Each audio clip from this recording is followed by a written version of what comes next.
जो गुरु वाला है वो जिथे मर्जी श्वास त्याग देवे, उसनूं इस प्रकार मुक्ति प्राप्त होती है।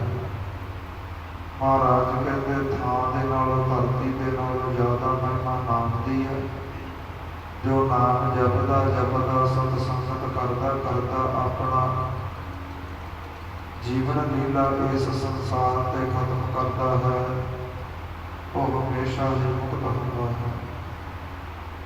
अगला सवाल किया है कि महाराज आप जी नाम की महिमा अधिक दस रहे हो, वड्डी दस रहे हो,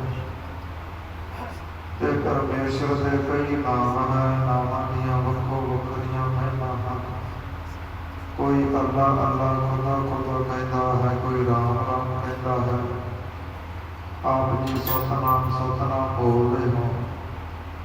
इन्हां सारिया नामां दे विचों ऐसा नाम किहड़ा है जिसनूं जपण दे नाल मुक्ति प्राप्त हो?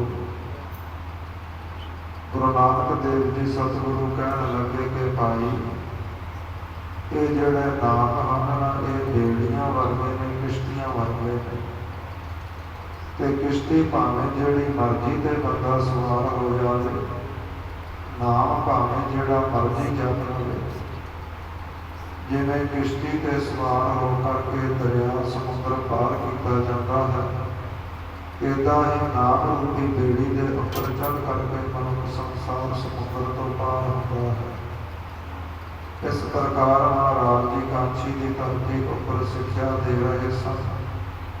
उतों के जो लोग हैं जिन्हों ने सतगुरां की संगत की, सतगुरां के वचन जीवन अंदर कमाए, जिन्हों उपर असर होया, और सतगुरां के सिख बने, सिक्खी दृढ़ की है, ते अपने अंतले समय तक गुर जपते रहे।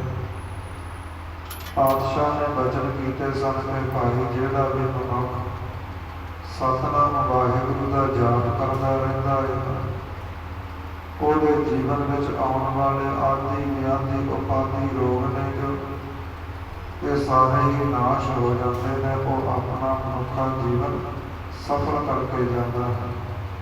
इतों तक कल दियाँ कथा विचार आईयां सन। आओ जिस प्रकार अगला कोई इतिहास आता है, श्रद्धा प्रेम भावना के नाल श्रवण करिए जी। सतनाम श्री वाहिगुरु साहिब जीओ। भुजंग छंद नमो जंड का काल का बागबानी। कवि संतोख सिंह जी अध्याय की आरंभता के उपर साहिब श्री गुरु ग्रंथ साहिब दियां दी गुरबाणी का मंगल करते हैं कि जो अकाल पुरख वाहिगुरु की गुरबाणी गुरु साहिबाना वालों रची गई है, उसके अंदर ऐसी शक्ति वरतनी है जो उसनों मर्यादा के नाल पढ़ता है, समय सिर पढ़ता है। महाराज कहते जिमें चंडी देवी जंग के मैदान के अंदर दैंता को मार मकाउंदी है ना, इस प्रकार गुरबाणी विकारां को मार दिंदी है। जिमें कालका दैंता का दुश्मनों का अंत करती है, गुरबाणी पढ़ने वालों के जीवन अंदर विषयों का अंत हो जाता है, अवगुणों का अंत हो जाता है। जिमें बागबानी भाव जो सरस्वती देवी है वो वरां देने वाली है, इदा ही गुरु की गुरबाणी सारिया दातां भावें संसार में भावें परमार्थ दीयां दातां ने सारिया दातां ताईं बख्शण योग है। बिघना हरंती सदा बुद्ध दानी। ते जीवन के अंदर जो भी विघन पैंदे ने, महाराज कहते सारियां नूं हरण वाली, विघनां नूं नाश करने वाली है, श्रेष्ठ बुद्धि का इस प्रकार प्रकाश करती है। करो दात माता मुझे दास जानो। इस प्रकार जिन्हें प्रार्थना समर्थन धर्म के लोग ਆਪਣੀਆਂ ਦੇਵੀਆਂ ਤਾਈਂ ਪ੍ਰਾਰਥਨਾ ਕਰਦੇ ਨੇ ਕਿ ਸਾਨੂੰ ਆਪਣੇ ਸੇਵਕ ਬਣਾਓ।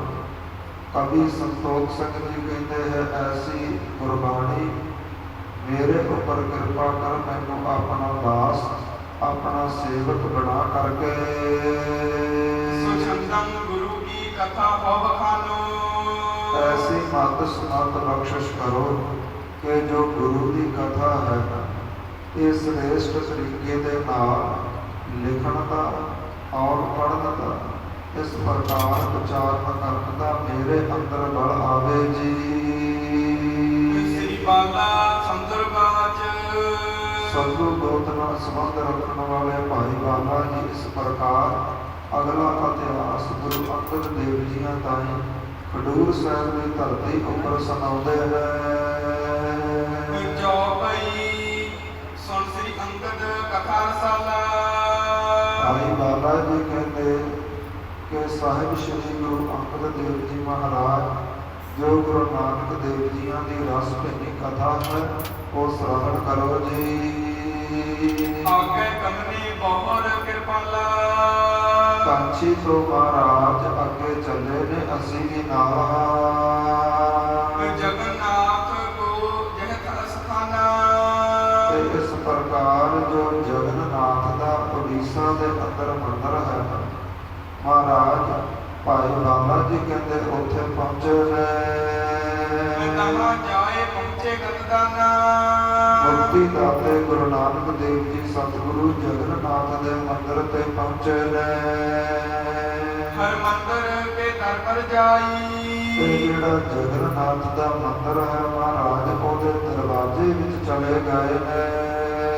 ਬੈਠੇ ਕਿਤਕ ਕਾਲ ਤਹ ਥਾਈ। ਮਹਾਰਾਜ ਜੀ ਮੰਦਰ ਦੇ ਦਰਵਾਜ਼ੇ ਦੇ ਬਾਹਰ ਬੈਠੇ ਨੇ ਤੇ ਬੈਠਿਆਂ ਨੂੰ ਕੁਝ ਸਮਾਂ ਬਤੀਤ ਹੋਇਆ ਹੈ। ਸੰਧਿਆ ਕਾਲ ਪਹੁੰਚਿਓ ਜਬ ਹੀ। ਤੇ ਜਦੋਂ ਸ਼ਾਮ ਦਾ ਸਮਾਂ ਸੰਧਿਆ ਦਾ ਸਮਾਂ ਹੋਇਆ ਹੈ, ਸਭ ਪੰਡੇ ਮਿਲ ਆਏ ਤਬ ਹੀ। ਤੇ ਜਿਹੜੇ ਪੰਡਤ ਲੋਕ ਨੇ ਇਸ ਪ੍ਰਕਾਰ ਮਿਲ ਕਰਕੇ ਸਾਰੇ ਪੁਜਾਰੀ ਲੋਕ ਆਏ ਨੇ। ਕਰਨੇ ਲੱਗੇ ਆਪ ਦੀ ਤੇਵਾ। ਤੇ ਮੰਦਰ ਦੇ ਅੰਦਰ ਜਾ ਕਰਕੇ ਇਸ ਪ੍ਰਕਾਰ ਜਗਨਨਾਥ ਦੀ ਸ਼ਾਮ ਦੇ ਸਮੇਂ ਸੰਧਿਆ ਸਮੇਂ ਆਰਤੀ ਕਰਨ ਲੱਗੇ ਨੇ ਜੀ। ਜਗਨਨਾਥ ਕੋ ਮੰਦਰ ਜਿਹਵਾ। ਜਿੱਥੇ ਜਗਨਨਾਥ ਦਾ ਮੰਦਰ ਹੈ ਉੱਥੇ ਆਰਤੀ ਹੋ ਰਹੀ ਹੈ। ਸ੍ਰੀ ਗੁਰੂ ਬੈਠੇ ਰਹੇ ਅਡੋਲਾ। ਤੇ ਗੁਰੂ ਨਾਨਕ ਦੇਵ ਜੀ ਮਹਾਰਾਜ ਅਡੋਲ ਸਮਰੱਥ ਸਤਿਗੁਰੂ ਜੀ ਬੈਠੇ ਰਹੇ ਨੇ। ਤਾਂਦੇ ਭਏ ਨਾ ਕਛ ਮੁਖ ਬੋਲਾ। ਮਹਾਰਾਜ ਨਾ ਤਾਂ ਮੁਖ ਤੋਂ ਕੁਝ ਬੋਲਦੇ ਨੇ ਤੇ ਨਾ ਹੀ ਉੱਠ ਕਰਕੇ ਖੜੇ ਹੋਏ ਨੇ। ਦਹਿਸ਼ਨ ਪੰਡੇ ਰਸ ਉਰਧਾਰੀ। ਤੇ ਵੇਖ ਕਰਕੇ ਉਥੋਂ ਦੇ ਵਿਦਵਾਨ ਪੰਡਤਾਂ ਪੁਜਾਰੀਆਂ ਨੇ ਸਤਿਗੁਰਾਂ ਨੂੰ ਬੈਠਿਆਂ ਨੂੰ ਵੇਖ ਕੇ ਬੜਾ ਗੁੱਸਾ ਧਾਰਨ ਕੀਤਾ ਹੈ।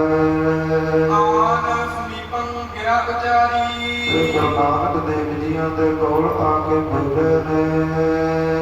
ਤੂੰ ਹੈ ਤੂੰ ਕਹਿ ਖਾਤੇ ਆਇਓ। ਕਿ ਭਾਈ ਤੂੰ ਕੌਣ ਹੈ, ਕਿਸ ਧਰਤੀ ਤੋਂ ਆਇਆ ਹੈ? ਮੈਂ ਅਣਜਾਣ ਭੇਦ ਨਹੀਂ ਪਾਇਓ। ਤੂੰ ਤਾਂ ਭਾਈ ਅਣਜਾਣ ਹੈ, ਮੂਰਖ ਹੈ, ਤੈਨੂੰ ਮਰਿਆਦਾ ਦਾ ਭੇਦ ਪਤਾ ਨਹੀਂ। ਸਭਨ ਆਰਤੀ ਖੜੇ ਉਤਾਰੀ। ਦੇਖੋ ਜਦੋਂ ਅਸੀਂ ਆਰਤੀ ਕਰ ਰਹੇ ਸੀ ਸਾਰੀਆਂ ਸੰਗਤਾਂ ਉੱਠ ਕੇ ਖੜੀਆਂ ਸਨ। ਖੜੇ ਹੋ ਕਰਕੇ ਅਸੀਂ ਸਾਰਿਆਂ ਨੇ ਆਰਤੀ ਕੀਤੀ ਹੈ। ਤੂੰ ਬੈਠਿਓ ਰਹਿਓ ਇਹ ਬਾਰੀ। ਤੇ ਤੂੰ ਭਾਈ ਕਿਉਂ ਬੈਠਾ ਰਿਹਾ ਹੈ? ਜਗਨਨਾਥ ਕੋ ਭਾਉ ਨ ਕੀਨੋ। ਤੁਸੀਂ ਜਗਨਨਾਥ ਦਾ ਭਾਵ ਨਹੀਂ ਕੀਤਾ, ਡਰ ਨਹੀਂ ਮੰਨਿਆ। ਉਠਿਓ ਨਾ ਪਹਿਚਨ ਕਿਆ ਤੈ ਜੀਨੋ। ਤੇ ਧਰਤੀ ਦੇ ਉੱਪਰੋਂ ਉੱਠ ਕੇ ਖੜੇ ਨਹੀਂ ਹੋਏ, ਤੁਸੀਂ ਕੀ ਐਸਾ ਜਾਣਿਆ ਹੈ? ਸੁਣ ਕਰ ਜਗ ਗੁਰ ਬਚਨ ਬਖਾਨੇ। ਤੇ ਸੁਣ ਕਰਕੇ ਜਗਤ ਸੁਆਮੀ ਗੁਰੂ ਨਾਨਕ ਦੇਵ ਜੀ ਮਹਾਰਾਜ ਬੋਲੇ ਨੇ। ਸਦਾ ਆਰਤੀ ਹਾਮ ਪਹਿਚਾਨੇ। ਤੇ ਜੋ ਅਕਾਲ ਪੁਰਖ ਵਾਹਿਗੁਰੂ ਹੈ ਨਾ, ਉਹਦੀ ਤਾਂ 24 ਘੰਟੇ ਹੀ ਆਰਤੀ ਹੁੰਦੀ ਰਹਿੰਦੀ ਹੈ। ਅਸੀਂ ਤਾਂ ਏਦਾਂ ਜਾਣਦੇ ਹਾਂ ਉਹਦੀ ਆਰਤੀ ਕਰਨ ਦਾ ਕੋਈ ਖਾਸ ਸਮਾਂ ਨਹੀਂ ਹੈ। ਸਭ ਸਰੋਮਨ ਜਸ ਪ੍ਰਭ ਜਿਹੜਾ ਅਕਾਲ ਪੁਰਖ ਵਾਹਿਗੁਰੂ ਹੈ ਉਹ ਸਾਰਿਆਂ ਤੋਂ ਸ਼੍ਰੋਮਣੀ ਵੱਡਾ ਹੈ ਤੇ ਉਸ ਦਾ ਜਸ ਸਭ ਤੋਂ ਉੱਚਾ ਹੈ। ਦਰਗੇ ਆਪ ਦੀ ਕਾਸ ਮਨ ਸੁਚੇ। ਮਹਾਰਾਜ ਕਹਿੰਦੇ ਇਸ ਪ੍ਰਕਾਰ ਜਿਹੜੀ 84 ਲੱਖ ਜੂਨ ਹੈ ਬੜੇ ਸੁੱਚੇ ਮਨ ਦੇ ਨਾਲ ਦਿਨ ਰਾਤ ਉਹਦੀ ਆਰਤੀ ਕਰ ਰਹੀ ਹੈ। ਆਲਪ ਆਪ ਦੀ ਕਿਆ ਤੁਮ ਕਰੋ। ਮਹਾਰਾਜ ਕਹਿੰਦੇ ਭਾਈ ਤੁਸੀਂ ਤਾਂ ਬੜੀ ਛੋਟੀ ਬੜੀ ਥੋੜੀ ਆਰਤੀ ਕਰਦੇ ਹੋ। ਤੁਛ ਸੋਜ ਜਾ ਮਹਿ ਸੁਧ ਧਰੋ। ਮਹਾਰਾਜ ਕਹਿੰਦੇ ਜੋ ਅਕਾਲ ਪੁਰਖ ਵਾਹਿਗੁਰੂ ਇਸ ਸ੍ਰਿਸ਼ਟੀ ਨੂੰ ਪੈਦਾ ਕਰਨ ਵਾਲਾ ਹੈ ਉਹਦੀ ਆਰਤੀ ਤੁਸੀਂ ਛੋਟਾ ਜਿਹਾ ਥਾਲ ਲੈ ਕੇ ਵਿੱਚ 2-4 ਦੀਵੇ ਰੱਖ ਕੇ ਤੋਲਾ 2 ਤੋਲੇ ਘਿਓ ਦੇ ਪਾ ਕੇ ਤੇ ਰੋਟੀਆਂ ਬੱਤੀਆਂ ਵੰਡ ਕੇ ਉਹਦੀ ਆਰਤੀ ਕਰਦੇ ਹੋ। ਮਹਾਰਾਜ ਕਹਿੰਦੇ ਇਸ ਪ੍ਰਕਾਰ ਆਰਤੀ ਨਹੀਂ ਹੁੰਦੀ। ਮਨ ਨਿਰਮਲ ਕਰ ਨਹੀਂ ਟਿਕਾਵੋ। ਮਹਾਰਾਜ ਕਹਿੰਦੇ ਉਤਮ ਤੁਹਾਡੀ ਸਮਗਰੀ ਥੋੜੀ ਹੈ ਤੇ ਨਾਲੇ ਮਨ ਤੁਹਾਡਾ ਨਿਰਮਲ ਨਹੀਂ। ਕਿਉਂ ਟਿਕਦਾ ਹੀ ਨਹੀਂ? ਤੁਹਾਡੇ ਜਿਹੜੇ ਤਨ ਹਨ ਉਹ ਮੰਦਰ ਅੰਦਰ ਬਿਰਾਜੇ ਨੇ, ਮੰਦਰ ਅੰਦਰ ਖੜੇ ਨੇ ਤੇ ਜਿਹੜੇ ਤੁਹਾਡੇ ਮਨ ਹਨ ਉਹ ਕਿਤੇ ਹੋਰ ਉਡਾਰੀਆਂ ਮਾਰਦੇ ਨੇ।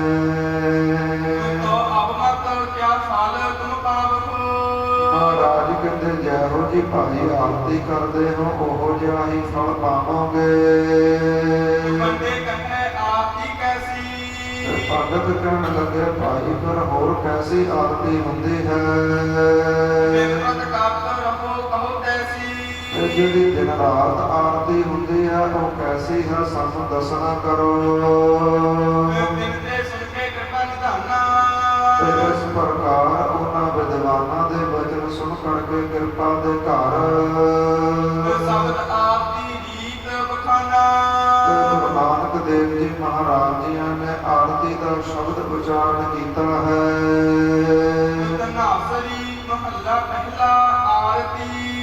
ਇਹ ਜੋ ਧਨਾਸਰੀ ਹੈ ਇਹ ਵੀ ਰਾਗਣੀ ਹੈ, ਜਿਵੇਂ ਰਾਮਕਲੀ ਹੈ ਇਹ ਰਾਗਣੀ ਹੈ। ਗੁਰੂ ਗ੍ਰੰਥ ਸਾਹਿਬ ਜੀ ਅੰਦਰ ਕੁਝ ਰਾਗ ਹਨ ਤੇ ਕੁਝ ਉਹਨਾਂ ਦੀਆਂ ਘਰਾਂ ਵਾਲੀਆਂ ਜੋ ਰਾਗਣੀਆਂ ਨੇ। ਇਸ ਪ੍ਰਕਾਰ ਜੋ ਧਨਾਸਰੀ ਹੈ ਇਹ ਰਾਗਣੀ ਹੈ। ਧਨਾਸਰੀ ਰਾਗਣੀ ਅੰਦਰ ਮਹਲਾ ਪਹਿਲਾ ਪਹਿਲੇ ਪਾਤਸ਼ਾਹ ਆਰਤੀ ਗੁਰਬਾਣੀ ਦਾ ਨਾਮ ਹੈ, ਹੈਡਿਕ ਸ਼ਬਦ ਹੈ। ਆਰਤੀ ਲਿਖ ਕਰਕੇ ਮਹਾਰਾਜ ਉਚਾਰਨ ਕਰਦੇ ਨੇ। ਇੱਕ ਓੰਕਾਰ ਸਤਿਗੁਰ ਪ੍ਰਸਾਦ। ਜਿਹੜਾ ਇੱਕ ਅਕਾਲ ਪੁਰਖ ਵਾਹਿਗੁਰੂ ਹੈ ਉਹ ਅਦਵੈਤ ਸਰੂਪ ਹੈ, ਦਵੈਤ ਤੋਂ ਰਹਿਤ। ਉਹਦੇ ਵਰਗੇ ਦੋ ਨਹੀਂ, ਉਹ ਇੱਕੋ ਹੀ ਹੈ। ਇੱਕ ਓੰਕਾਰ, ਓੰਕਾਰ ਜੋ ਸਮੂਹ ਦਾ ਪ੍ਰਕਾਸ਼ਕ ਹੈ, ਜੋ 84 ਲੱਖ ਜੂਨਾਂ ਦੇ ਅੰਦਰ ਵਿਰਾਜਦਾ ਹੈ। ਸਤ ਉਹ ਨਾਸ਼ ਤੋਂ ਰਹਿਤ ਹੈ, ਕਦੇ ਵੀ ਖਤਮ ਨਹੀਂ ਹੁੰਦਾ। ਗੁਰ ਚੇਤਨ ਸਰੂਪ ਹੈ, ਚੱਲਦਾ ਫਿਰਦਾ ਰਹਿੰਦਾ ਹੈ। ਪ੍ਰਸਾਦ ਆਨੰਦ ਸਰੂਪ ਹੈ। ਐਸੇ ਇੱਕ ਓੰਕਾਰ ਦੀ ਪ੍ਰਾਪਤੀ ਸਤਿਗੁਰਾਂ ਦੀ ਪ੍ਰਸਾਦ ਕਿਰਪਾ ਦੁਆਰਾ ਹੁੰਦੀ ਹੈ। ਗਗਨ ਮੈਂ ਥਾਲ ਰਬ ਚੰਦ ਦੀਪਕ ਬਨੇ। ਮਹਾਰਾਜ ਜੀਆਂ ਨੂੰ ਜਦੋਂ ਪੁੱਛਿਆ ਹੈ ਨਾ ਭਾਈ ਕੈਸੀ ਆਰਤੀ ਹੁੰਦੀ ਹੈ, ਸਾਨੂੰ ਕਹਿੰਦੇ ਉਹ ਸਮਗਰੀ ਥੋੜੀ ਹੈ, ਥਾਲ ਛੋਟਾ ਹੈ, 4 ਦੀਵੇ ਨੇ, ਬੱਤੀ ਹੈ, ਅਦਕ ਥੋੜਾ ਜਿਹਾ ਘਿਓ ਹੈ ਤੇ ਤੁਸੀਂ ਦੱਸ ਦਿਓ ਫਿਰ ਉਸ ਪਰਮੇਸ਼ਰ ਦੀ ਆਰਤੀ ਕਿਵੇਂ ਹੁੰਦੀ ਹੈ? ਮਹਾਰਾਜ ਕਹਿੰਦੇ ਗਗਨ ਮੈਂ ਥਾਲ, ਜਿਹੜਾ ਅਕਾਲ ਪੁਰਖ ਵਾਹਿਗੁਰੂ ਦੀ ਆਰਤੀ ਹੈ ਨਾ, ਉਹਦਾ ਜਿਹੜਾ ਆਕਾਸ਼ ਹੈ, ਅਸਮਾਨ ਹੈ, ਉਹਨੂੰ ਭਾਈ ਥਾਲ ਮੰਨ ਲਓ। ਰਬ ਚੰਦ ਦੀਪਕ ਬਣੇ ਤੇ ਜਿਹੜੇ ਰਬ ਸੂਰਜ ਹੈ ਤੇ ਚੰਦ ਚੰਦਰਮਾ ਹੈ, ਇਹ ਉਸ ਅਸਮਾਨ ਰੂਪੀ ਥਾਲ ਦੇ ਅੰਦਰ 2 ਦੀਵੇ ਜਾਣ ਲਵੋ ਜੀ। ਤਾਰਕਾ ਮੰਡਲ ਜਨਕ ਮੋਤੀ। ਤੇ ਜਿਹੜਾ ਸਾਰਾ ਅਸਮਾਨ ਤਾਰਿਆਂ ਦੇ ਨਾਲ ਭਰਿਆ ਹੁੰਦਾ ਹੈ, ਮਹਾਰਾਜ ਕਹਿੰਦੇ ਏਦਾਂ ਜਾਣ ਲਵੋ ਜਿਵੇਂ ਮੋਤੀਆਂ ਦਾ ਥਾਲ ਜੜਿਆ ਹੋਵੇ। ਮਲ ਆਣ ਲੋ ਪਵਨ ਜਬਰੋ ਕਰੇ। ਮਹਾਰਾਜ ਕਹਿੰਦੇ ਥੋੜੇ ਜਿਹੇ ਡੱਕੇ ਧੂਫਾਂ ਦੇ ਲਾ ਕੇ ਤੁਸੀਂ ਆਰਤੀ ਕਰਦੇ। ਮਹਾਰਾਜ ਕਹਿੰਦੇ ਇਸ ਪ੍ਰਕਾਰ ਜਿਹੜਾ ਚੰਦਨ ਹੁੰਦਾ ਹੈ ਨਾ, ਬੰਗਲੌਰ ਦੇ ਇਲਾਕੇ ਵਿੱਚ ਇੱਕ ਚੰਦਨ ਦਾ ਪਹਾੜ ਹੈ ਸੰਤ ਜੀ, ਜਿਹਦੇ ਉੱਪਰ ਕੇਵਲ ਚੰਦਨ ਹੀ ਚੰਦਨ ਦੇ ਬੂਟੇ।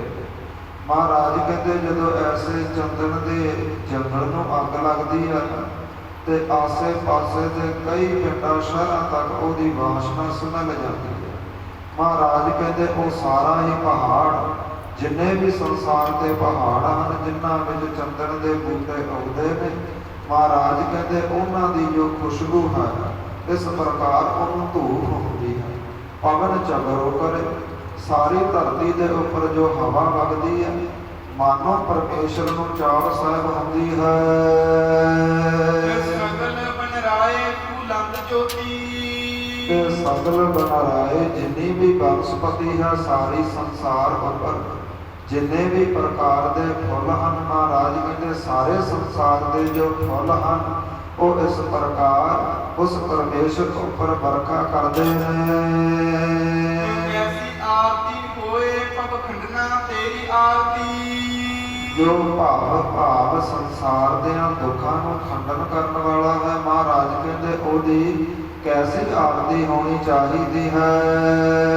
ਅਨਹਤਾ ਸ਼ਬਦ ਬਾਜਤ ਢੇਰੀ, ਮਹਾਰਾਜ ਕਹਿੰਦੇ ਜੋ ਹੱਥਾਂ ਵਿੱਚ ਫੜ ਕੇ ਟੱਲੀਆਂ ਵਜਾਉਣੇ ਹੋ, ਸ਼ੰਖ ਪੂਰਦੇ ਹੋ ਆਦਿਕ, ਮਹਾਰਾਜ ਕਹਿੰਦੇ ਜਿਹੜੀ ਪਰਮੇਸ਼ਰ ਦੀ ਆਰਤੀ ਹੈ ਨਾ ਭਾਈ, ਉਹ ਤਾਂ ਦਿਨ ਰਾਤ ਜਿਹੜੇ ਜਗਿਆਸੂ ਲੋਕ ਦਿਨ ਰਾਤ ਆਪਣੇ ਮੁਖ ਤੋਂ ਨਾਮ ਜਪਦੇ, ਜਿਹੜੇ ਦਿਨ ਰਾਤ ਆਪਣੇ ਮੁਖ ਤੋਂ ਪਰਮੇਸ਼ਰ ਦਾ ਨਾਮ ਬੋਲਦੇ ਨੇ, ਮਾਨੋ ਇਹੀ ਸ਼ੰਖ ਵੱਜ ਰਹੇ, ਮਾਨੋ ਇਹੀ ਬਾਜੇ ਵੱਜ ਰਹੇ, ਇਹ ਇਸ ਪ੍ਰਕਾਰ ਟੱਲੀਆਂ ਖੜਕਦੀਆਂ ਨੇ। ਜੋ ਲੋਕ ਪਰਮੇਸ਼ਰ ਦਾ ਉੱਚੀ ਉੱਚੀ ਨਾਮ ਜਪਦੇ ਨੇ, ਇਹੀ ਉਹਦੇ ਪਰਥਾਏ ਮਹਾਰਾਜ ਕਹਿੰਦੇ ਸਾਜ ਵੱਜਦੇ ਨੇ ਜੀ। ਰਾਵ ਦਾ ਵਿਸ਼ਰਾਮ ਦੇ ਕਰਕੇ ਸਤਿਗੁਰੂ ਜੀ ਬਖਸ਼ਿਸ਼ ਕਰਦੇ ਨੇ। ਤਬ ਨੈਣ ਨੈਣ ਹੈ ਤੋਹੇ ਕੋ, ਮਹਾਰਾਜ ਕਹਿੰਦੇ ਸਹਸ ਤਬ ਨੈਣ ਨਾਨਕ ਨੈਣ ਹੈ ਤੋਹੇ ਕੋ। ਤੇ ਕੀਰਤਨ ਸੋਹਲੇ ਦੇ ਵਿੱਚ ਜਦੋਂ ਅਸੀਂ ਇਹ ਪੰਕਤੀਆਂ ਪੜ੍ਹਦੇ ਹਾਂ ਉੱਥੇ ਸੰਗਤ ਜੀ ਹੈ ਦੀ ਥਾਂ ਤੇ ਹੈ ਸ਼ਬਦ ਆਉਂਦਾ ਹੈ। ਦੋ ਹਾਹੇ ਤੇ ਮਗਰਲੇ ਹਾਹੇ ਨੂੰ ਸਿਹਾਰੀ ਹੁੰਦੀ। ਇਸ ਲਈ ਜਿਹੜਾ ਕੀਰਤਨ ਸੋਹਲੇ ਦਾ ਸ਼ਬਦ ਹੈ ਗਗਨ ਮੈਂ ਥਾਨ ਉਹ ਵੱਖਰਾ ਹੈ, ਔਰ ਜੋ ਆਰਤੀ ਦਾ ਸ਼ਬਦ ਹੈ ਇਹ ਵੱਖਰਾ ਹੈ। ਇਹਨਾਂ ਵਿੱਚ ਭੇਦ ਨੇ ਸ਼ਬਦਾਂ ਦੇ। ਮਹਾਰਾਜ ਕਹਿੰਦੇ ਸਹਸ ਤਬ ਨੈਣ ਨਾਨਕ ਨੈਣ ਹੈ ਤੋਹੇ ਕੋ। ਇਹ ਜੋ ਪਰਮੇਸ਼ਰ ਹੈ ਉਹਦੇ ਦੋ ਸਰੂਪ ਨੇ, ਇੱਕ ਸਰਗੁਣ ਹੈ ਇੱਕ ਨਿਰਗੁਣ ਹੈ। ਜਿਹੜਾ ਉਸਦਾ ਇਸ ਪ੍ਰਕਾਰ ਨਿਰਗੁਣ ਸਰੂਪ ਹੈ ਜੋ ਦਿਸਦਾ ਨਹੀਂ, ਜੋ ਨਜ਼ਰ ਨਹੀਂ ਆਉਂਦਾ, ਮਹਾਰਾਜ ਕਹਿੰਦੇ ਇਸ ਪ੍ਰਕਾਰ ਇੱਕ ਉਹ ਸਰੂਪ ਹੈ, ਇੱਕ ਸਰਗੁਣ ਸਰੂਪ ਹੈ ਜੋ ਨਜ਼ਰ ਆਉਂਦਾ ਹੈ। ਸਰਗੁਣ ਸਰੂਪ ਦੇ ਅੰਦਰ ਮਹਾਰਾਜ ਕਹਿੰਦੇ ਸਹਸ ਤਬ ਨੈਣ, ਉਹਦੀਆਂ ਲੱਖਾਂ ਹੀ ਉਹਦੀਆਂ ਹਜ਼ਾਰਾਂ ਹੀ ਅੱਖਾਂ ਹਨ। ਤੇ ਜਿਹੜਾ ਨਿਰਗੁਣ ਸਰੂਪ ਹੈ ਉਹਦੇ ਅੰਦਰ ਉਹਦੀ ਕੋਈ ਵੀ ਅੱਖ ਨਹੀਂ ਹੈ।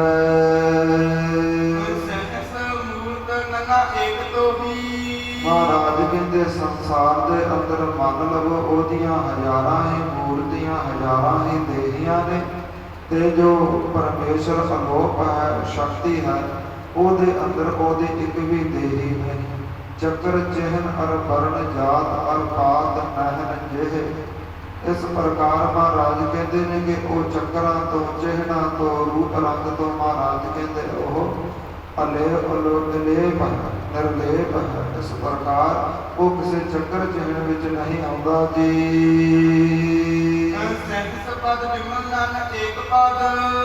ਇਸ ਪ੍ਰਕਾਰ ਸਹਿਜ ਪਦ ਬਿਮਲ ਜੇ ਮੰਨੀਏ ਤਾਂ ਉਹਦੇ ਹਜ਼ਾਰਾਂ ਹੀ ਪੈਰ ਨੇ, ਨਹੀਂ ਤਾਂ ਨਾਨਕ ਏਕ ਪਦ, ਨਹੀਂ ਤਾਂ ਉਹਦਾ ਇੱਕ ਵੀ ਪੈਰ ਨਜ਼ਰ ਨਹੀਂ ਆਉਂਦਾ।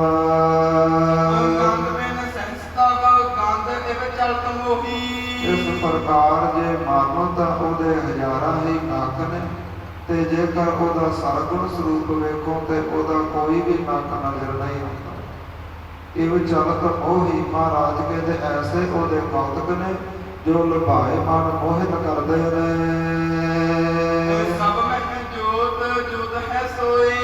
ਜਿਹੜਾ ਅਕਾਲ ਪੁਰਖ ਵਾਹਿਗੁਰੂ ਹੈ ਉਹ ਛੋਟੇ ਕੀੜੇ ਤੋਂ ਲੈ ਕਰਕੇ ਹਾਥੀ ਤੱਕ ਹਰ ਇੱਕ ਮਨੁੱਖ ਦੇ ਅੰਦਰ ਬਿਰਾਜਦਾ ਹੈ।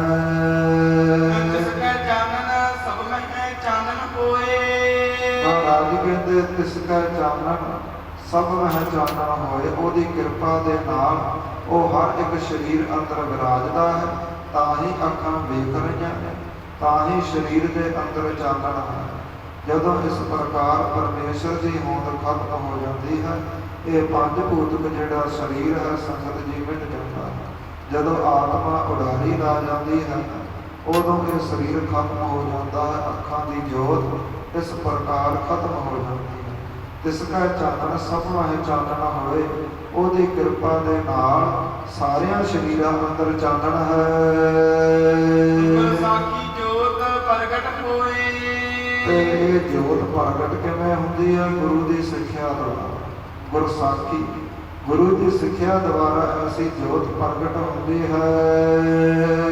ਜੋਤ ਸੁਭਾਵੈ ਸੋ ਆਰਤੀ ਹੋਏ। ਮਹਾਰਾਜ ਕਹਿੰਦੇ ਜਿਸ ਪ੍ਰਕਾਰ ਉਸ ਨੂੰ ਭਾਉਂਦਾ ਹੈ, ਉਸੇ ਪ੍ਰਕਾਰ ਹੀ ਉਸ ਦੀ ਆਰਤੀ ਹੁੰਦੀ ਹੈ।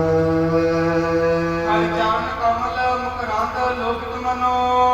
ਤੇ ਜਿਹੜਾ ਇਸ ਪ੍ਰਕਾਰ ਅਕਾਲ ਪੁਰਖ ਵਾਹਿਗੁਰੂ ਦੇ ਚਰਨ ਹਨ, ਉਹ ਕਮਲ ਵਰਗੇ ਨੇ, ਤੇ ਉਹਨਾਂ ਉੱਪਰ ਜੋ ਧੂੜਾ ਪਿਆ ਹੈ ਉਹ ਵੀ ਲੋਭਿਤ ਮਨ, ਉਹ ਵੀ ਮਨਾਂ ਤਾਈਂ ਲੁਭਾਏ ਮਨ ਹੈ, ਮਨਾਂ ਤਾਈਂ ਜਿੱਤਦਾ ਹੈ।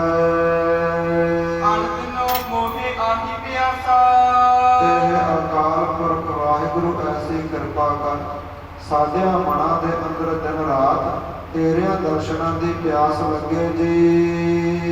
ਕਿਰਪਾ ਜਲ ਦੇਹੇ ਨਾਨਕ ਸਾਰੰਗ ਕੋ। ਤੇ ਆਪਣੇ ਜਿਹੜੇ ਜਨ ਹਨ ਨਾ, ਜੋ ਤੇਰੇ ਭਗਤ ਲੋਕ ਨੇ, ਉਹਨਾਂ ਤੇ ਕਿਰਪਾ ਕਰ, ਉਹਨਾਂ ਨੂੰ ਕਿਰਪਾ ਰੂਪੀ ਜਲ ਦੀ ਬਖਸ਼ਿਸ਼ ਕਰੋ ਜੀ। ਹੋਏ ਜਾਤੇ ਤੇਰਾ ਨਾਮ ਵਾਸਾ।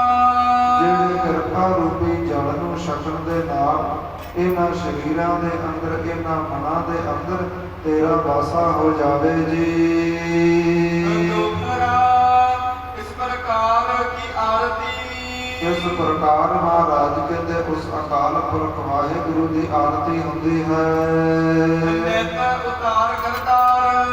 ਤੇ ਮਹਾਰਾਜ ਕਹਿੰਦੇ ਅਸੀਂ ਹਰ ਰੋਜ਼ ਉਹਦੀ ਐਸੀ ਆਰਤੀ ਮੰਨਦੇ ਹਾਂ। ਮਨ ਕੋ ਰੋਕ ਜੋ ਕਰਤ ਇਉ। ਜਿਹੜੇ ਭਾਈ ਆਪਣੇ ਮਨਾਂ ਤਾਈਂ ਰੋਕਦੇ ਨੇ, ਫਿਰ ਨਾ ਪਾਏ ਸੰਸਾਰ। ਫਿਰ ਵਾਰ-ਵਾਰ ਜੰਮ ਕੇ ਵਾਰ-ਵਾਰ ਮਰ ਕੇ ਸੰਸਾਰ ਵਿੱਚ ਨਹੀਂ ਆਉਂਦੇ ਜੀ। ਜੋ ਪਈ ਸੁਣ ਕਰ ਪੰਡੇ ਬੰਧਨ ਕਰਹੀ। ਇਸ ਪ੍ਰਕਾਰ ਸਤਿਗੁਰਾਂ ਦੇ ਵਚਨ ਸੁਣ ਕਰਕੇ ਵਿਦਵਾਨ ਪੰਡਤ ਨਮਸਕਾਰ ਕਰਦੇ ਨੇ। ਮਹਾਪੁਰਖ ਇਹ ਵਚਨ ਉਚਰਹੀ। ਤੇ ਆਪਸ ਦੇ ਵਿੱਚ ਗੱਲਾਂ ਕਰਦੇ ਨੇ ਕਿ ਇਹ ਤਾਂ ਕੋਈ ਵੱਡਾ ਮਹਾਂਪੁਰਖ ਹੈ। ਅਨਹਿ ਸਤ ਸਭ ਇਨ੍ਹਾਂ ਕੋ ਕਹਿਨੋ। ਜਿਹੜੇ ਇਹਨਾਂ ਨੇ ਵਚਨ ਕੀਤੇ ਨੇ ਨਾ, ਉਹ ਬਿਲਕੁਲ ਸੱਚੇ ਕੀਤੇ ਨੇ। ਮਨ ਸਥਿਰ ਇੱਕ ਛੈਨ ਨਹੀਂ ਰਹਿਨੋ। ਕਿ ਅਸੀਂ ਆਰਤੀ ਕਰਦੇ ਹੋਏ ਮੰਦਿਰਾਂ ਅੰਦਰ ਤਾਂ ਜਾਂਦੇ ਹਾਂ, ਪਰ ਜਿਹੜੇ ਸਾਡੇ ਮਨ ਨੇ ਉਹ ਪਲ ਭਰ ਵੀ ਨਹੀਂ ਟਿਕਦੇ। ਦੋਏ ਦਿਵਸ ਤਹਿ ਰਾਖਿਓ ਡੇਰਾ। 2 ਦਿਨ ਗੁਰੂ ਨਾਨਕ ਦੇਵ ਜੀ ਮਹਾਰਾਜ ਜਗਨਨਾਥ ਦੀ ਧਰਤੀ ਉੱਪਰ ਬਿਰਾਜੇ ਨੇ। ਬਪਰੋ ਗਮਨੇ ਹੋਤ ਸਵੇਰਾ। ਤੇ ਸਵੇਰੇ ਹੁੰਦੇ ਹੀ ਮਹਾਰਾਜ ਅੱਗੇ ਚੱਲੇ ਨੇ ਜੀ। ਕਿਤਕ ਦੂਰ ਕੇ ਸਾਗਰ ਤੀਰਾ। ਇਸ ਪ੍ਰਕਾਰ ਕੁਝ ਕੁ ਦੂਰ ਮਹਾਰਾਜ ਦਰਿਆ ਦੇ ਕਿਨਾਰੇ ਕਿਨਾਰੇ, ਸਾਗਰ ਦੇ ਕਿਨਾਰੇ ਕਿਨਾਰੇ ਜਾਂਦੇ ਨੇ।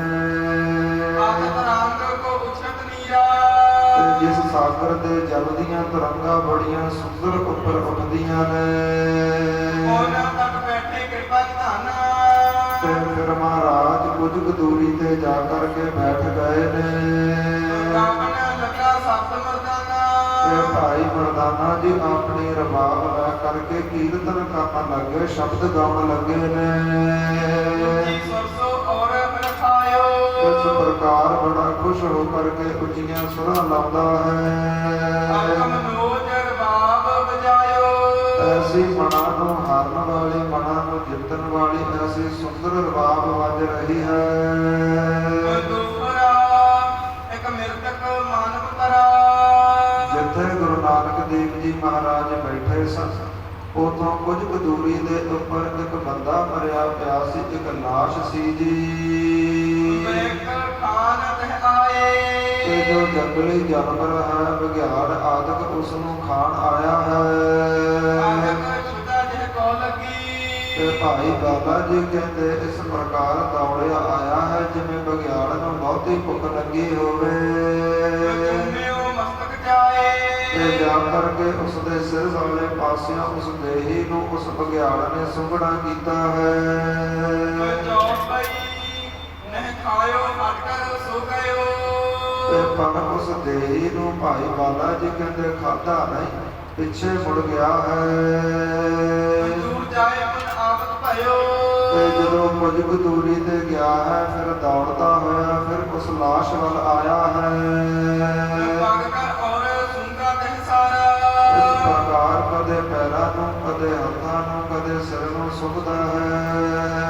ਦਿਲ ਖਾਏਗਾ ਬਨਹਿ ਬੁਝਾਰਾ ਤੇ ਪਰ ਬਘਿਆੜ ਨੇ ਖਾਧਾ ਨਹੀਂ। ਇਸ ਪ੍ਰਕਾਰ ਉਸ ਦੀ ਦੇਹੀ ਨੂੰ ਵੇਖ ਕੇ ਚਾਰੇ ਪਾਸੇ ਸੁੰਘ ਕਰਕੇ ਜੰਗਲ ਦੇ ਵਿੱਚ ਉਹ ਬਘਿਆੜ ਵਾਪਸ ਗਿਆ ਹੈ। ਐਸੀ ਪ੍ਰਭ ਸੋ ਬੂਝਤ ਮਰਦਾਨਾ ਐਸਾ ਵੇਖ ਕਰਕੇ ਭਾਈ ਮਰਦਾਨਾ ਜੀ ਸਤਿਗੁਰਾਂ ਨੂੰ ਪੁੱਛਦੇ ਨੇ ਮਿਰਤਕ ਕੋ ਬੇਕਤੀਨ ਨਾ ਖਾਨਾ ਕਿ ਮਹਾਰਾਜ ਜਿਹੜਾ ਬਘਿਆੜ ਬੜਾ ਭੁੱਖਾ ਜਾਪਦਾ ਸੀ ਦੌੜਿਆ ਹੋਇਆ ਆਇਆ ਸੀ ਪਰ ਇਸ ਮੁਰਦੇ ਦੇ ਸਰੀਰ ਨੂੰ ਕਿਆ ਨਹੀਂ ਖਾਧਾ। ਸੂਕ ਹਟਿਓ ਕਿਉ ਕਹੇ ਸੁਆਮੀ ਇਹ ਸੁਆਮੀ ਮਾਲਕ ਗੁਰੂ ਨਾਨਕ ਦੇਵ ਜੀ ਸੁਭ ਕਰਕੇ ਹੀ ਬਘਿਆੜ ਪਿੱਛੇ ਕਿਆ ਮੁੜਿਆ ਹੈ। ਕੱਟ ਕੱਟ ਕੇ ਤੁਮ ਅੰਤਰ ਜਾਮੀ ਆਪ ਜੀ ਤਾਂ ਮਹਾਰਾਜ ਮਨੁੱਖਾਂ ਦੇ ਜੀਵਾਂ ਦੇ ਇਸ ਪ੍ਰਕਾਰ ਕੀੜਿਆਂ ਦੇ ਬਣਾ ਦੀਆਂ ਵੀ ਜਾਣਦੇ ਹੋ। ਸੁਣ ਮਰਦਾਨੇ ਸਾਬਤ ਜੋ ਗਾਇਓ ਇਸ ਪ੍ਰਕਾਰ ਮਹਾਰਾਜ ਕਹਿੰਦੇ ਭਾਈ ਮਰਦਾਨਾ ਜੀ ਜੋ ਤੁਸੀਂ ਰਬਾਬ ਦੇ ਨਾਲ ਕੀਰਤਨ ਕਰਦੇ ਸੀ ਨਾ ਉੱਚੀ ਉੱਚੀ ਪਰਮੇਸ਼ਰ ਦਾ ਨਾਮ ਗਾਉਂਦੇ ਸੀ ਜਾਂਦੇ ਹਿਰਦਾ ਸੋਧ ਹਮੇ ਆਇਓ ਤੇ ਆਪ ਜੀਆਂ ਦੇ ਸ਼ਬਦ ਦਾ ਜੋ ਅਸਰ ਹੈ ਉਹ ਬਘਿਆੜ ਦੇ ਮਨ ਦੇ ਉੱਪਰ ਵੀ ਹੋਇਆ ਹੈ। ਉਹਦਾ ਹਿਰਦਾ ਵੀ ਸ਼ੁੱਧ ਹੋਇਆ ਹੈ। ਪਾਪ ਪੁੰਨ ਕੋ ਭਇਓ ਵਿਚਾਰਾ ਇਸ ਪ੍ਰਕਾਰ ਉਹਦੇ ਅੰਦਰ ਵੀ ਪਾਪ ਔਰ ਪੁੰਨ ਦੀ ਵਿਚਾਰ ਪੈਦਾ ਹੋਈ ਹੈ। ਭਖ ਅਪਖ ਹੈ ਲਖਿਓ ਆਹਾਰਾ ਉਹਨੇ ਵੀ ਹਿਰਦੇ ਅੰਦਰ ਵਿਚਾਰ ਕੀਤੀ ਹੈ ਕਿ ਕਿਹੜੀ ਚੀਜ਼ ਖਾਣ ਵਾਲੀ ਹੈ ਕਿਹੜੀ ਚੀਜ਼ ਨਹੀਂ ਖਾਣ ਵਾਲੀ ਜੀ। ਤੁਮਰਾ ਮਿਰਤਕ ਬੇਮੁਖ ਨਾਮ ਤੇ ਮਹਾਰਾਜ ਕਹਿੰਦੇ ਦਰਅਸਲ ਭਾਈ ਮਰਦਾਨਾ ਜੀ ਆਪ ਜੀਆਂ ਨੇ ਜੋ ਸ਼ਬਦ ਗਾਇਆ ਇਸ ਦੇ ਨਾਲ ਉਸ ਬਘਿਆੜ ਨੂੰ ਵੀ ਸੋਝੀ ਆਈ ਤੇ ਉਸਨੇ ਇਹਦਾ ਸਰੀਰ ਕਿਉਂ ਨਹੀਂ ਖਾਧਾ। ਜਿਹੜੀ ਇਹ ਦੇਹੀ ਪਈ ਹੈ ਨਾ ਜੋ ਇਹ ਮਰਿਆ ਬੰਦਾ ਪਿਆ ਹੈ ਇਹਦਾ ਜਿਹੜਾ ਸਰੀਰ ਹੈ ਉਹ ਪਵਿੱਤਰ ਹੈ। ਇਸ ਪ੍ਰਕਾਰ ਇਹਦਾ ਜੋ ਸਰੀਰ ਹੈ ਜਿੰਨਾ ਸਮਾਂ ਇਹਦੇ ਅੰਦਰ ਸਵਾਸ ਚੱਲਦੇ ਰਹੇ ਇਹ ਗੁਰੂ ਤੋਂ ਬੇਮੁਖ ਹੀ ਰਿਹਾ ਸੀ। ਨਹੀਂ ਕੀਨੋ ਸਤਸੰਗ ਤੇ ਆਪਣੇ ਜੀਵਨ ਅੰਦਰ ਇਹਨੇ ਕਦੇ ਵੀ ਸਤ ਸੰਗਤ ਨਹੀਂ ਕੀਤੀ ਸੀ। ਆਂਖ ਨਾ ਦੱਸਿਓ ਸੰਤ ਕਬ ਤੇ ਇਹਦੀਆਂ ਅੱਖਾਂ ਨੇ ਕਦੇ ਵੀ ਗੁਰੂ ਦੇ ਦਰਸ਼ਨ ਨਹੀਂ ਕੀਤੇ ਕਦੇ ਵੀ ਸਤ ਸੰਗੀਆਂ ਦੇ ਦਰਸ਼ਨ ਨਹੀਂ ਕੀਤੇ ਸੀ। ਜੈ ਨਾ ਹਟੋ ਰੰਗ ਤੇ ਹਿਰਦੇ ਅੰਦਰ ਨਾਮ ਦਾ ਇਸ ਪ੍ਰਕਾਰ ਥੋੜਾ ਵੀ ਰੰਗ ਪੈਦਾ ਨਹੀਂ ਹੋਇਆ ਸੀ। ਚੌਪਈ ਹਸਤਨ ਸੋ ਕਬ ਟਹਿਲ ਨਾ ਕੀਨੀ ਭਾਈ ਮਰਦਾਨਾ ਜੀ ਜੋ ਇਹ ਮੁਰਦਾ ਹੈ ਇਹਦੇ ਹੱਥਾਂ ਨੇ ਕਦੇ ਵੀ ਗੁਰੂ ਘਰ ਅੰਦਰ ਜਾ ਕਰਕੇ ਸੇਵਾ ਨਹੀਂ ਕੀਤੀ ਸੀ। ਤੇ ਇਹਦੀਆਂ ਕੰਨਾਂ ਨੇ ਕਦੇ ਵੀ ਪਰਮੇਸ਼ਰ ਦਾ ਨਾਮ ਗੁਰਬਾਣੀ ਨਹੀਂ ਸੁਣੀ ਸੀ। ਇਹਦੀਆਂ ਕੰਨਾਂ ਨੂੰ ਗੁਰੂ ਘਰ ਦਾ ਸਪੀਕਰ ਚੰਗਾ ਨਹੀਂ ਲੱਗਦਾ ਸੀ। ਇਹਦੀਆਂ ਕੰਨਾਂ ਨੇ ਕਦੇ ਵੀ ਗੁਰਬਾਣੀ ਸ਼ਰਵਣ ਨਹੀਂ ਕੀਤੀ ਸੀ। ਜਾਣੇ ਸਭੇ ਅੰਗ ਅਪਵਿੱਤ ਤੇ ਜਿਹੜਾ ਬਘਿਆੜ ਹੈ ਉਹਨੇ ਇਹਦਾ ਸਾਰਾ ਸਰੀਰ ਸਾਰੇ ਅੰਗ ਅਪਵਿੱਤਰ ਜਾਣ ਕਰਕੇ ਇਸ ਖਾਵਨ ਤੇ ਕੋਈ ਅਦੋਗਤ ਉਹਨੇ ਜਾਣਿਆ ਹੈ ਕਿ ਜੇਕਰ ਐਸੇ ਬੇਮੁਖ ਦਾ ਸਰੀਰ ਮੈਂ ਖਾਵਾਂਗਾ ਤੇ ਮੈਨੂੰ ਵੀ ਲੇਖਾ ਦੇਣਾ ਪਵੇਗਾ ਮੈਂ ਵੀ ਪਾਪਾਂ ਦਾ ਭਾਗੀ ਹੋਵਾਂਗਾ। ਜਾਂਦੇ ਤਜਿਓ ਸੁਨੋ ਮਰਦਾਨਾ ਐਸੇ ਲਈ ਭਾਈ ਮਰਦਾਨਾ ਜੀ ਉਸ ਬਘਿਆੜ ਨੇ ਇਹਨੂੰ ਖਾਧਾ ਨਹੀਂ ਛੱਡ ਕੇ ਚਲਿਆ ਗਿਆ ਹੈ। ਬਿਨਾ ਨਾਮ ਕਬ ਨਹੀਂ ਕਲਿਆਣਾ ਤੇ ਬਿਨਾ ਨਾਮ ਤੋਂ ਕਿਸੇ ਵੀ ਜੀਵ ਦਾ ਕਲਿਆਣ ਨਹੀਂ ਹੁੰਦਾ। ਨਿਰਮਲ ਨਾਰ ਸਰੀਰ ਹੈ ਸੋਈ ਮਹਾਰਾਜ ਕਹਿੰਦੇ ਉਹ ਸਰੀਰ ਦਾ ਵਿਅਰਥ ਹੈ ਇਹ ਫਲ ਹੈ ਨਿਕੰਮਾ ਜਿਹੜਾ ਸਰੀਰ ਕਦੇ ਵੀ ਆ ਕੇ ਸਤ ਸੰਗਤ ਵਿੱਚ ਨਹੀਂ ਬੈਠਿਆ, ਨਾਮ ਜਪਣ ਨਰ ਜਗ ਮੈਂ ਆਇਓ। ਤੇ ਜਿਹੜਾ ਮਨੁੱਖ ਦਾ ਅਸਲ ਕੰਮ ਹੈ, ਇਸ ਪ੍ਰਕਾਰ ਅਵਰ ਕਾਜ ਤੇਰਾ ਕਿਤੇ ਨਾ ਕਾਮ, ਮਿਲ ਸਾਧ ਸੰਗਤ ਭਜ ਕੇਵਲ ਨਾਮ। ਜਿਹੜਾ ਮਨੁੱਖਾ ਸਰੀਰ ਦਾ ਪਹਿਲਾ ਕਰਮ ਹੈ ਨਾ, ਉਹ ਅੰਮ੍ਰਿਤ ਵੇਲੇ ਉੱਠਣਾ ਹੈ। ਅੰਮ੍ਰਿਤ ਵੇਲੇ ਉੱਠ ਕਰਕੇ ਬੰਦਗੀ ਕਰਨੀ, ਨਾਮ ਜਪਣਾ, ਗੁਰੂ ਦੇ ਦਰਸ਼ਨ ਕਰਨੇ, ਸਤ ਸੰਗਤ ਕਰਨੀ, ਇਹ ਮਨੁੱਖਾ ਜੀਵਨ ਦਾ ਅਸਲ ਮਨੋਰਥ ਹੈ। ਭੁੱਲਿਓ ਕਾਹੇ ਵਿਸ਼ੇ ਲਪਟਾਇਓ। ਤੇ ਇਸ ਲਈ ਮਨੁੱਖ ਵਿਸ਼ੇ ਵਿਕਾਰਾਂ ਦੇ ਵਿੱਚ ਨੱਟ ਹੋਇਆ ਹੈ। ਇਸ ਲਈ ਚੱਲਦਾ ਸਪੀਕਰ ਚੰਗਾ ਨਹੀਂ ਲੱਗਦਾ। ਕਿਉਂਕਿ ਗੁਰੂ ਤੋਂ ਬੇਮੁਖ ਹੈ, ਗੁਰੂ ਵੱਲ ਮੁਖ ਨਹੀਂ। ਕਦੇ ਸਤ ਸੰਗਤ ਆ ਕੇ ਕੀਤੀ ਨਹੀਂ, ਕਦੇ ਆਨੰਦ ਮਾਣਿਆ ਹੀ ਨਹੀਂ। ਮਹਾਰਾਜ ਕਹਿੰਦੇ ਇਸ ਲਈ ਇਹਦਾ ਜਿਹੜਾ ਸਰੀਰ ਹੈ ਉਹ ਵਿਸ਼ੇ ਵਿਕਾਰਾਂ ਵਿੱਚ ਗੁਲਤਾਨ ਹੈ। ਸੁਣ ਕੇ ਨਮੋ ਕੀਨ ਮਰਦਾਨੇ। ਤੇ ਸੁਣ ਕਰਕੇ ਭਾਈ ਮਰਦਾਨੇ ਨੇ ਨਮਸਕਾਰ ਕੀਤੀ ਹੈ। ਧੰਨ ਪ੍ਰਭੂ ਸਚ ਕਰਤ ਬਖਾਨੇ। ਕਿ ਮਹਾਰਾਜ ਤੁਸੀਂ ਧੰਨ ਹੋ, ਤੁਸੀਂ ਸੱਚ ਹੀ ਇਸ ਪ੍ਰਕਾਰ ਕਹਿੰਦੇ ਹੋ। ਅਵਰ ਖਾਨ ਕੋਲ ਕੀਨ ਬਿਆਨਾ। ਇਸ ਪ੍ਰਕਾਰ ਮਹਾਰਾਜ ਉਥੋਂ ਉੱਠੇ ਨੇ, ਦਰਿਆ ਦੇ ਕਿਨਾਰੇ ਕਿਨਾਰੇ ਚੱਲਦੇ ਹੋਏ ਅੱਗੇ ਗਏ ਨੇ। ਆਵਾ ਕਾਨਨ ਅਦਕ ਭਿਆਨਾ। ਤੇ ਦਰਿਆ ਦਾ ਕਿਨਾਰਾ ਇਸ ਪ੍ਰਕਾਰ ਖਤਮ ਹੋਇਆ ਹੈ ਤੇ ਅੱਗੇ ਮਹਾਰਾਜ ਇੱਕ ਭਾਰੀ ਜੰਗਲ ਵਿੱਚ ਪਹੁੰਚੇ ਨੇ। ਕਹਾਂ ਜਾਏ ਬੈਠੇ ਗੁਲਖਾਨੀ। ਮਹਾਰਾਜ ਜੰਗਲਾਂ ਵਿੱਚ ਜਾ ਕਰਕੇ ਗੁਨਾਹ ਦੀ ਖਾਣ ਬਰਾਜੇ ਨੇ। ਜਿਉ ਹੋਈ ਤਿਉ ਸੁਣੋ ਕਹਾਣੀ। ਇਸ ਪ੍ਰਕਾਰ ਜਿਵੇਂ ਉਹਨਾਂ ਜੰਗਲਾਂ ਦੇ ਵਿੱਚ ਵਰਤਾਰਾ ਵਰਤਿਆ ਹੈ, ਉੱਥੇ ਜਾ ਕੇ ਕਿਹਦੇ ਨਾਲ ਮੇਲ ਹੋਏ ਨੇ, ਇਹ ਸਰੋਤਾ ਜਨੋ ਪ੍ਰੇਮ ਭਾਵਨਾ ਨਾਲ ਸੁਣਦੇ ਜਾਵੋ ਜੀ। ਦਰਸ਼ਨ ਉਠੀ ਵਿਸਾਲ ਅੰਧੇਰੀ। ਭਾਈ ਬਾਲਾ ਜੀ ਕਹਿੰਦੇ ਅਸੀਂ ਜੰਗਲਾਂ ਵਿੱਚ ਵਿਰਾਜੇ ਸਨ ਤੇ ਬੜੀ ਭਾਰੀ ਹਨੇਰੀ ਆਈ ਹੈ। ਬਹਿਦਾਇਕ ਆਰਨ ਰੰਗ ਗੇਰੀ। ਇਸ ਪ੍ਰਕਾਰ ਬੜੀ ਡਰਦੇ ਸਹਿਤ, ਬੜੀ ਭੈ ਦੇਣ ਵਾਲੀ, ਡਰ ਦੇਣ ਵਾਲੀ ਹਨੇਰੀ ਹੈ ਤੇ ਅਸਮਾਨ ਦਾ ਰੰਗ ਇਸ ਪ੍ਰਕਾਰ ਲਾਲ ਹੋਇਆ ਹੈ। ਆਦਕ ਪ੍ਰਪੰਚਨ ਜੋਰ ਲਗਾਵਾ। ਇਸ ਪ੍ਰਕਾਰ ਜਿਹੜੀ ਹਵਾ ਬੜੀ ਤੇਜ਼ ਵਗ ਰਹੀ ਹੈ। ਕੰਕਰ ਧੂਰ ਉਡੀ ਨ ਬਛਾਵਾ। ਜਿੰਨੀ ਵੀ ਧਰਤੀ ਦੀ ਧੂੜ ਹੈ, ਕੰਕਰ ਆਦਿਕ ਨੇ ਰੇਤਾ ਹੈ, ਸਾਰਾ ਹੀ ਅਸਮਾਨ ਵਿੱਚ ਉੱਡਿਆ ਹੈ। ਦੋਪਰਾ ਬਿਰਖ ਚਲੇ ਜਿਸ ਸੰਗ ਉੱਡ।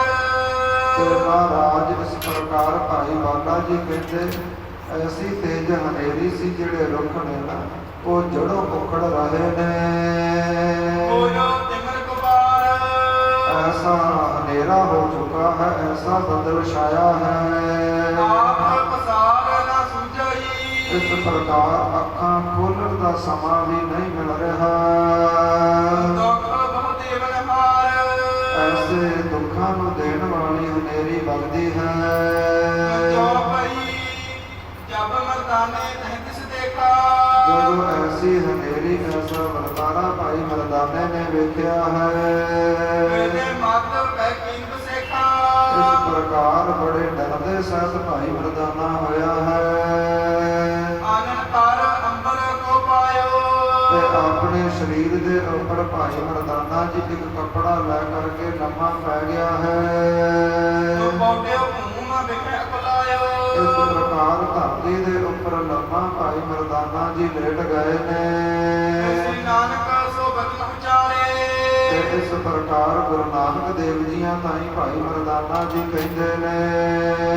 ਬੜ ਉਦਿਆਨ ਆਨ ਕੇ ਮਾਰੇ। ਮਹਾਰਾਜ ਹੁਣ ਤਾਂ ਤੁਸੀਂ ਮੈਨੂੰ ਨਾ ਇਸ ਜੰਗਲ ਵਿੱਚ ਆ ਕੇ ਮਾਰੋਗੇ। ਇਹ ਕੈਸੇ ਜੰਗਲ ਵਿੱਚ ਮੈਨੂੰ ਲਾਇਆ ਹੈ? ਮੈਨੂੰ ਤਾਂ ਏਦਾਂ ਲੱਗਦਾ ਹੈ ਇੱਥੇ ਚਾਰੇ ਪਾਸੇ ਮੇਰੀ ਮੌਤ ਢੂਕਦੀ ਹੈ।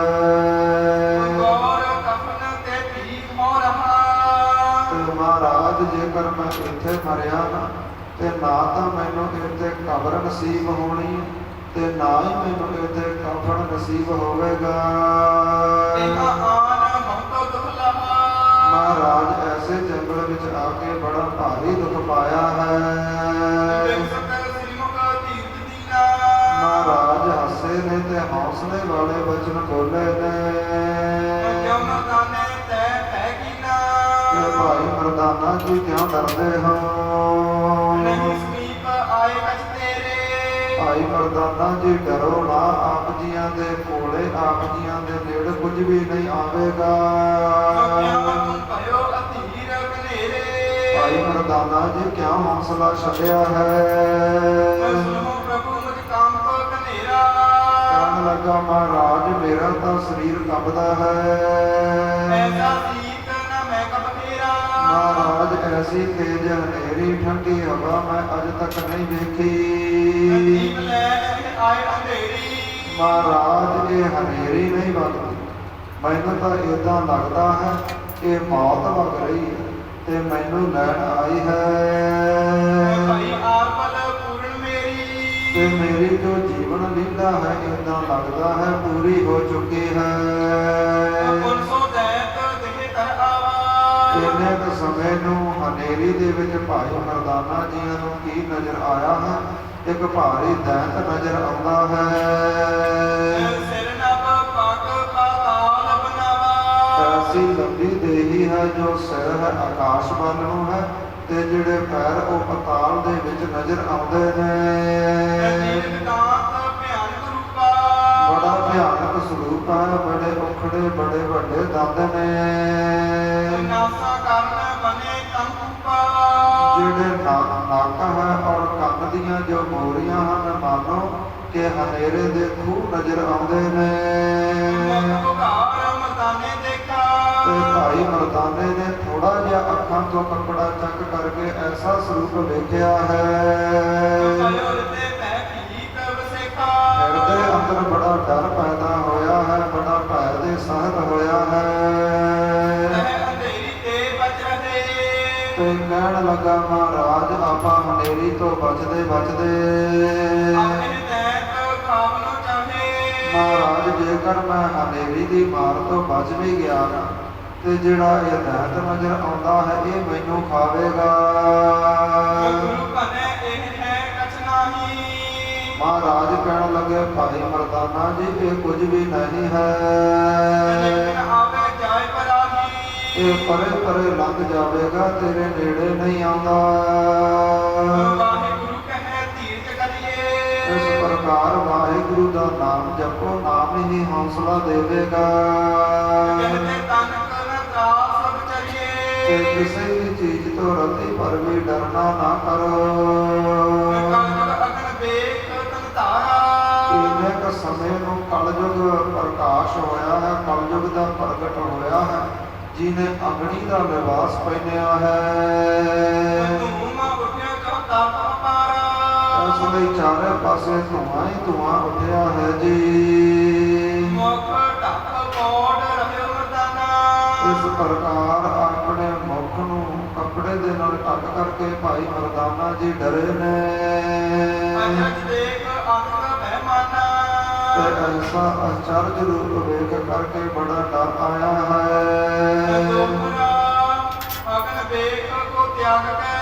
ਇੰਨੇ ਕੁ ਸਮੇਂ ਨੂੰ ਅਗਨੀ ਦਾ ਲਿਬਾਸ ਤਿਆਗ ਕਰਕੇ ਤੇ ਕਾਲੀ ਜਿਵੇਂ ਘਟਾ ਚੜ੍ਹਦੀ ਹੈ ਨਾ ਐਸਾ ਸਰੂਪ ਧਾਰਿਆ ਹੈ। ਤੇ ਪੂਰਨ ਗੁਰੂ ਦੀ ਕਲਯੁਗ ਹੁਣ ਪਰਖ ਕਰਨ ਲੱਗਾ ਹੈ। ਤੇ ਇਸ ਪ੍ਰਕਾਰ ਜਿਹੜਾ ਕਲਯੁਗ ਹੈ ਸਤਿਗੁਰਾਂ ਵੱਲ ਆਉਂਦਾ ਹੈ।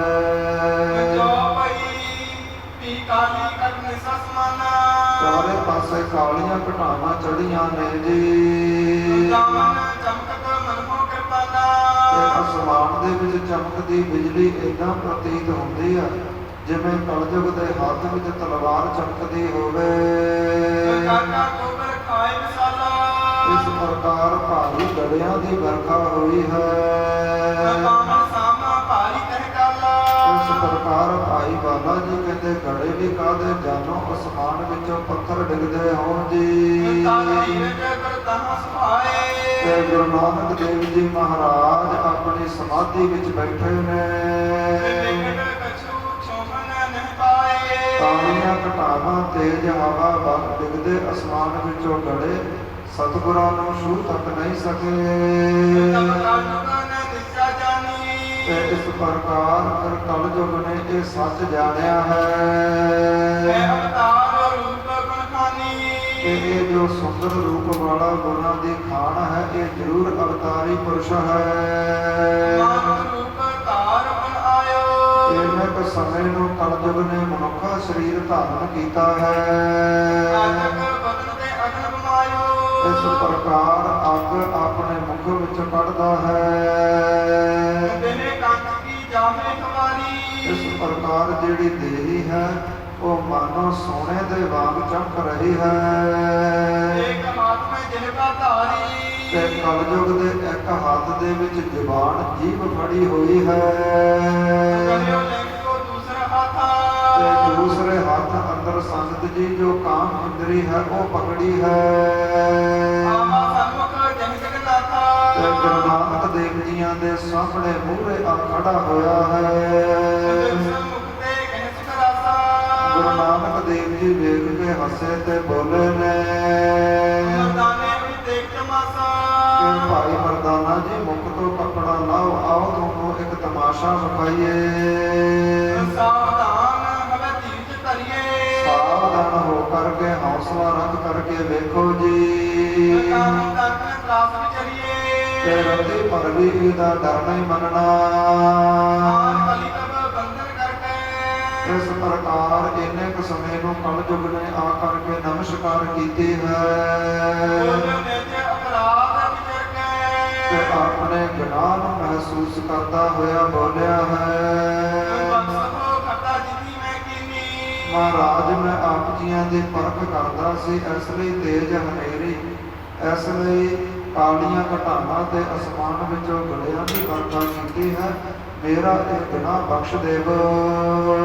ਰਾਵਣ ਕੀ ਮਹਿਮਾ ਨਹੀਂ ਕੀਨੀ ਮਹਾਰਾਜ ਤੁਸੀਂ ਜਗਤ ਦੇ ਮਾਲਕ ਹੋ ਮੈਂ ਆਪ ਜੀਆਂ ਦੀ ਮਹਿਮਾ ਜਾਣ ਨਾ ਸਕਿਆ ਆਪ ਇਸ ਸਮੇਂ ਮੋਰ ਸਿਰਦਾਰੀ ਇਸ ਪ੍ਰਕਾਰ ਮਹਾਰਾਜ ਜਿਹੜਾ ਇਹ ਸਮਾਂ ਹੈ ਨਾ ਇਸ ਸਮੇਂ ਦੇ ਵਿੱਚ ਮੇਰੀ ਸਰਦਾਰੀ ਹੈ ਦੀਨੀ ਤੋਮਾ ਨਿਜ ਕਰੁਣਾ ਧਾਰੀ ਮਹਾਰਾਜ ਜੋ ਮੇਰਾ ਕਲਯੁਗ ਦਾ ਰਾਜ ਹੈ ਇਹ ਵੀ ਆਪ ਜੀਆਂ ਦੀ ਕਿਰਪਾ ਸਦਕਾ ਹੈ ਅਬ ਲਛਨ ਨਰ ਜੈਸੇ ਕਰਹੀ ਤੇ ਗੁਰੂ ਨਾਨਕ ਦੇਵ ਜੀ ਕਹਿਣ ਲੱਗੇ ਕਿ ਇਹ ਕਲਯੁਗ ਜਿਹੜਾ ਇਹ ਤੂੰ ਸਰੀਰ ਧਾਰਨ ਕੀਤਾ ਹੈ ਇੱਕ ਹੱਥ ਦੇ ਵਿੱਚ ਜ਼ਬਾਨ ਜੀਭ ਇੱਕ ਹੱਥ ਦੇ ਵਿੱਚ ਕਾਮ ਇੰਦਰੀ ਹੈ ਇਹ ਕੈਸਾ ਸਰੂਪ ਧਾਰਨ ਕੀਤਾ ਹੈ ਕਹਿਣ ਲੱਗਾ ਮਹਾਰਾਜ ਅਬ ਲਛਨ ਨਰ ਜੈਸੇ ਕਰਹੀ ਹੁਣ ਜਿਹੜੇ ਲੋਕ ਲੱਛਣ ਕਰਦੇ ਨੇ ਜੈਸੇ ਵੇਖ ਆਇਓ ਮੈਂ ਧਰਤੀ ਮਹਾਰਾਜ ਉਹੀ ਲਿਬਾਸ ਪਹਿਨ ਕਰਕੇ ਉਹੀ ਸਰੀਰ ਉੱਪਰ ਮੈਂ ਆਪਣੇ ਅੰਗ ਧਾਰਨ ਕਰਕੇ ਆਪ ਜੀਆਂ ਦੇ ਕੋਲ ਆਇਆ ਹਾਂ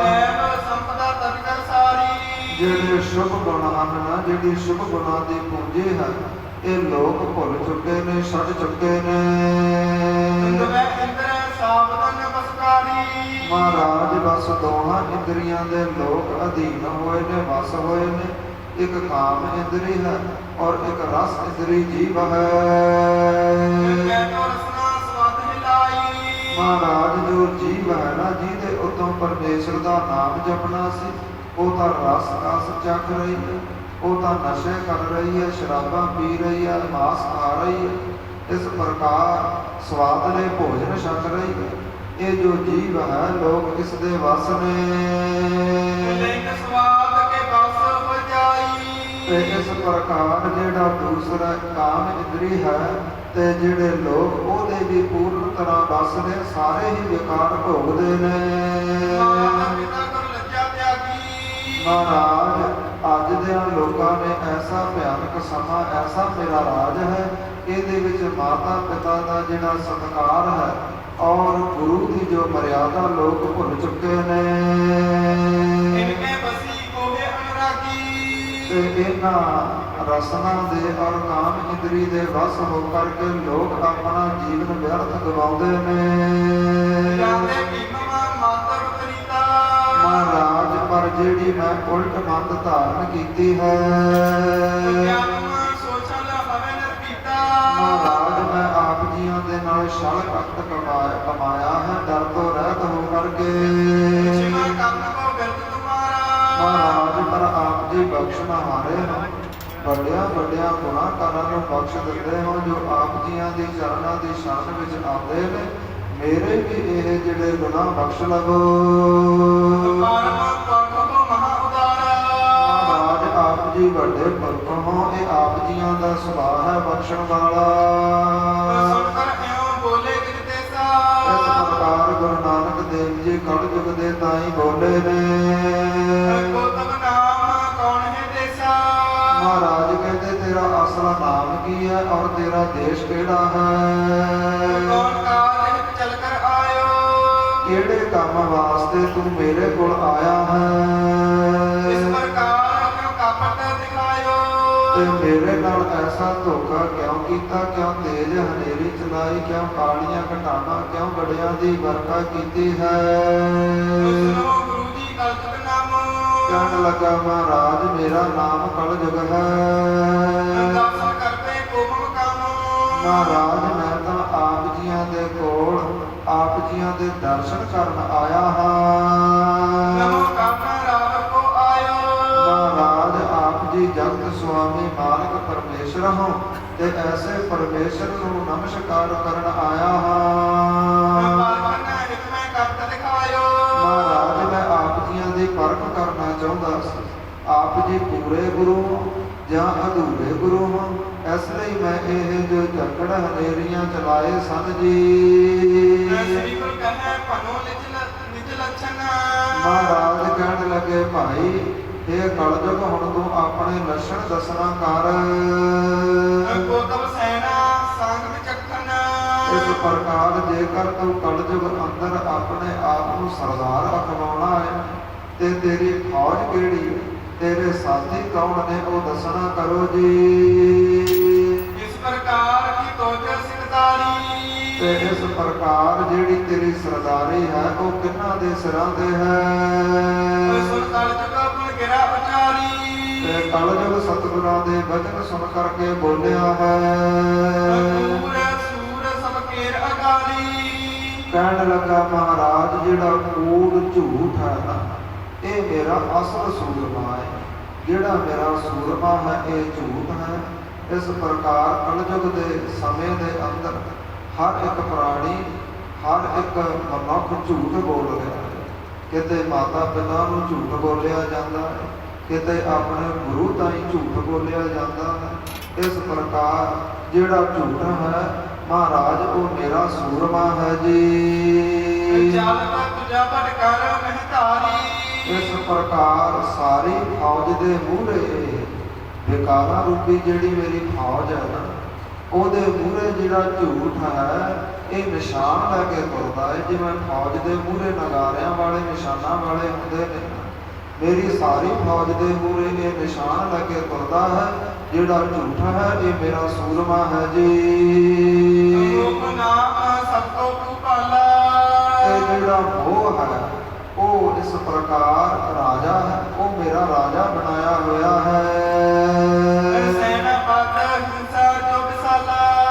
ਇਸ ਪ੍ਰਕਾਰ ਜਿਹੜਾ ਸੈਨਾ ਦਾ ਪਤੀ ਹੈ, ਜਿਹੜਾ ਸੈਨਾਪਤ ਹੈ ਨਾ ਉਹ ਇਸ ਪ੍ਰਕਾਰ ਹਿੰਸਾ ਜੀਵ ਹੱਤਿਆ ਕਰਨੀ ਆਪਣੇ ਜੀਵ ਦੇ ਸਵਾਦ ਕਰਕੇ ਜਾਂ ਪਰਾਇਆ ਹੱਕਾਂ ਉੱਪਰ ਕਾਬਜ ਹੋਣ ਲਈ ਕਿਸੇ ਨੂੰ ਮਾਰ ਮਕਾਉਣਾ ਹੱਤਿਆ ਕਰਦੇ ਨਹੀਂ।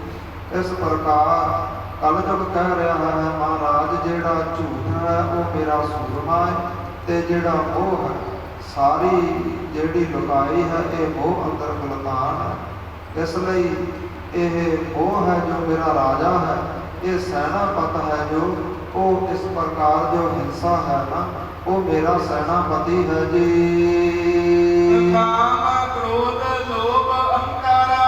ਇਹ ਜਿਹੜਾ ਕਾਮ ਹੈ, ਕ੍ਰੋਧ ਹੈ, ਲੋਭ, ਅਹੰਕਾਰ ਵਰਗੇ ਜੋ ਯੋਧੇ ਨੇ ਮਹਾਰਾਜ ਇਹ ਮੇਰੇ ਸਾਰੇ ਯੋਧੇ ਨੇ, ਇਹ ਹਾਥੀਆਂ ਦੀ ਸਵਾਰੀ ਕਰਦੇ ਨੇ। ਤੇ ਇਸ ਪ੍ਰਕਾਰ ਜਿਹੜੀ ਪਰਾਏ ਦੀ ਨਿੰਦਿਆ ਹੈ ਨਾ, ਜਿਹੜੀ ਪਰਾਏ ਦੀ ਨਿੰਦਿਆ ਕਰਨੀ ਉਹ ਤਾਂ ਮੇਰੀ ਫੌਜ ਅੰਦਰ ਜਾਨੋਂ ਨਗਾਰੇ ਇਸ ਪ੍ਰਕਾਰ ਵਾਜੇ ਵੱਜਦੇ ਨੇ। ਤੇ ਜਿਹੜੀ ਮੇਰੀ ਰੱਥਾਂ ਵਾਲੀ ਪੂਜਾ ਹੈ ਮਹਾਰਾਜ ਉਹ ਤ੍ਰਿਸ਼ਨਾ ਹੈ, ਜਿਹੜੀ ਕਿਸੇ ਦੀ ਤ੍ਰਿਸ਼ਨਾ ਖਤਮ ਹੀ ਨਹੀਂ ਹੁੰਦੀ। ਜਿਸ ਕੋਲ 1000 ਹੈ ਉਹ ਲੱਖ ਬਣਾਉਣ ਦੀ ਦੌੜ 'ਚ ਹੈ, ਜਿਹਦੇ ਕੋਲ ਲੱਖ ਹੈ ਉਸ ਨੂੰ ਕਰੋੜ ਬਣਾਉਣ ਦੀ ਭਾਵ ਦੇ ਵਿੱਚ ਦੌੜ ਦੇ ਵਿੱਚ ਸਾਰਾ ਜੀਵਨ ਬਤੀਤ ਕਰ ਦਿੰਦਾ ਹੈ, ਵਿਅਰਥ ਗਵਾ ਦਿੰਦਾ ਹੈ। ਮਹਾਰਾਜ ਜੋ ਮੇਰੀ ਤ੍ਰਿਸ਼ਨਾ ਹੈ ਉਹ ਇਸ ਪ੍ਰਕਾਰ ਇਹ ਜਿਹੜੀ ਰੱਥਾਂ ਵਾਲੀ ਮੇਰੀ ਸੈਨਾ ਹੈ ਜੀ। ਆਲਸ ਝੂਠ ਬਾਲ ਨਹੀਂ ਪਾਣਾ। ਤੇ ਜਿਹੜੇ ਮਹਾਰਾਜ ਵਿਸ਼ੇ ਨੇ, ਜਿਹੜੀ ਆਲਸ ਹੈ ਵੀ ਅੰਮ੍ਰਿਤ ਵੇਲੇ ਉੱਠਣਾ ਹੀ ਨਹੀਂ, ਇਸ ਪ੍ਰਕਾਰ ਅੰਮ੍ਰਿਤ ਵੇਲਾ ਸਾਂਭਣਾ ਹੀ ਨਹੀਂ, ਸੌ ਜਾਣਾ, ਬਾਰ-ਬਾਰ ਉੱਠ ਕੇ ਸੌਣਾ। ਤੇ ਮਹਾਰਾਜ ਜਿਹੜੀ ਆਲਸ ਹੈ ਔਰ ਜਿਹੜਾ ਜੂਆ ਖੇਡਣਾ ਹੈ, ਤਾਸ਼ ਖੇਡਣੀ ਹੈ, ਬਾਰ ਨਹੀਂ ਪਾਣਾ, ਔਰ ਜਿਹੜਾ ਸ਼ਰਾਬ ਦਾ ਸੇਵਨ ਕਰਨਾ ਹੈ ਜੀ। ਦੁਰਾਚਾਰ ਸਭ ਚੜੇ ਕਾਨਾ। ਔਰ ਦੁਰਾਚਾਰ ਜਿਹੜੇ ਭੈੜੇ ਕਰੈਕਟਰ ਨੇ ਆਪਣੀਆਂ ਕਰੈਕਟਰਾਂ ਤੋਂ ਡਿੱਗ ਪੈਣਾ। ਇਸ ਪ੍ਰਕਾਰ ਮਹਾਰਾਜ ਇਹ ਸਾਰੀ ਮੇਰੀ ਘੋੜ ਸਵਾਰ ਫੌਜ ਹੈ, ਇਹ ਘੋੜਿਆਂ ਉੱਪਰ ਆਉਣ ਵਾਲੀ ਮੇਰੀ ਸੈਨਾ ਹੈ ਜੀ। ਮਮਤਾ ਕਿਸੇ ਨ ਆਸਾ ਜੋਈ। ਔਰ ਜਿਹੜੀ ਮਮਤਾ ਹੈ ਔਰ ਜਿਹੜੇ ਵਿਸ਼ੇ ਨੇ ਆਸ਼ਾ ਤ੍ਰਿਸ਼ਨਾ ਹੈ। ਚੋਰੀ ਪੈਦਲ ਲਖਾਏ ਸੋਈ। ਔਰ ਮਹਾਰਾਜ ਜਿਹੜੀ ਚੋਰੀ ਹੈ, ਜਾਰੀ ਹੈ, ਇਹ ਮੇਰੀ ਪੈਦਲ ਫੌਜ ਸਾਂਭ ਲਵੋ, ਸਮਝ ਲਵੋ ਜੀ। ਔਰ ਗਣਨ ਕਹਿ ਲਗ ਕਰੋ। ਮਹਾਰਾਜ ਹੋਰ ਤੁਹਾਨੂੰ ਕੀ ਗਿਣ ਮਿਟ ਕੇ ਦੱਸਾਂ। ਜੋ ਚਤੁਰੰਗਨ ਸੈਨ।